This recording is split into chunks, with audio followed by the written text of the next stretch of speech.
லைஃப்ல நீங்க முன்னேறணும் அப்படின்னா நண்பர்கள் இருக்காங்களோ இல்லையோ,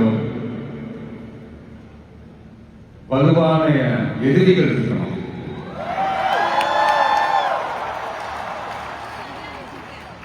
சும்மா வர்றவங்க போறவங்களால எழுதிட்டு இருக்க முடியாது இல்லையா?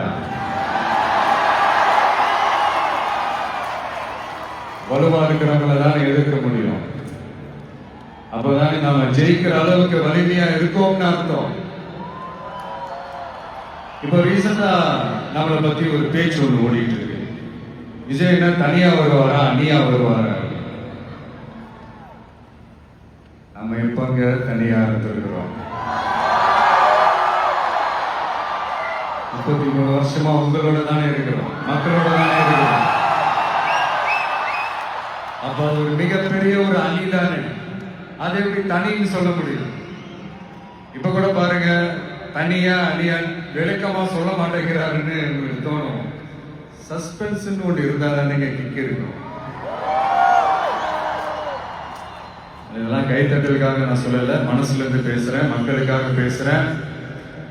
மக்களுக்காக பேசுறதோட மட்டும் நிப்பாட்டிடக்கூடாது, அதை செய்யணும்.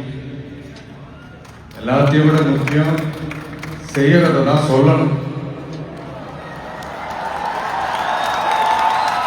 So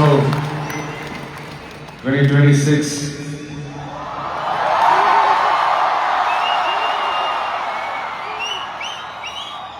history repeats itself.